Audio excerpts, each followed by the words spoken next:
Manni marii magaalaa Adaamaa walgahii idilee 52ffaa bara hojii lammaffaa waggaa 13ffaa kurmaana afuraffaa gaggeesse. Gabaasni raawwii karoora hojiiwwan qaama raawwachiiftuu bara 2018 mana maree magaalaa Adaamaatiif dhiyaate. Kantiibaa itti aanaa magaalaa Adaamaa obbo Nigaatuu Mootummaa hojiileen akka magaalaa Adaamaatti xiyyeeffannoo itti kennuun hojjetaman keessaa carraa hojii barbaaddota 72,735 hojiitti akka galan taasifamu, hojii industirii godhuutinis ijaarsa sheediiwwan 1,440 eegaluuf karoorfame keessaa sheedii 1,074 xumuramu, enterpiraayizoota 1,074 miseensota 51,293 gurmeessuun gosa hojii ogummaa adda addaatiin hojii keessa galchuun fayyadamaa gochuun akka danda'ame ibsan. Bara kana keessatti walumaa galatti galmee 73,550% dhibbaa ol, calallii 73,383% dhibbaa oliin raawwatamuu danda'eera. Carraa hojii dhaabbii fi qaxarriitiin hojii barbaaddota 72,735% dhibbaa oliin akka hojiitti galan taasifamee jira.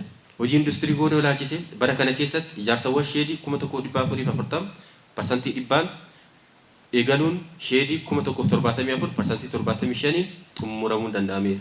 Enterpiraayizoota 1,074 miseensa 51,293 gurmeessuun gosa hojii ogummaa adda addaatiin hojii keessa akka galamanii fi sheediiwwan seeraan ala qabaman 169% dhibbaan lafa hektaara 25% dhibbaan lakkisiisuun danda'ameera. Hojii gama misooma qonnaatiinis kunuunsa qabeenyaaf xiyyeeffannaa kennuun qonna gannaatiin lafa hektaara 25,154 faca'e irraa oomisha midhaanii gosa adda addaa kuntaalli 716,903 kan argame ta'uu ibsan. Oomisha qonnaa gannaatiin lafa hektaara 25,154% dhibbaan faca'e irraa waliigala oomisha midhaanii gosa adda addaatiin kuntaalli 716,938% kan argame yoo ta'u, oomishaaf oomishtummaa guddisuudhaaf xaa'oo yuuriyaa kuntaala 12,250% 39, NPS kuntaala 21,510% dhibbaa oliin waliigalatti xaa'oo kuntaala 33,760% dhibbaa olii fi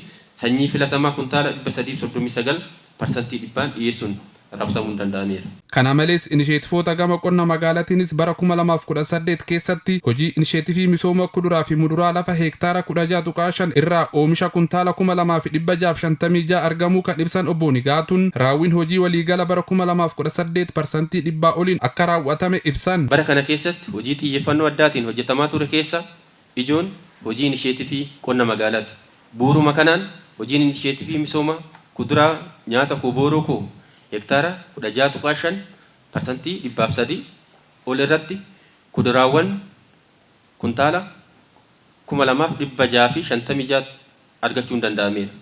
Inisheetifii muduraatiin hektaara 212 irratti oomisha abukaadoo, burtukaana, muuzii, paappayaa fi kan kana fakkaatan oomishuun kuntaala 1,170,872% dhibbaa ol sassaabuun danda'amee jira.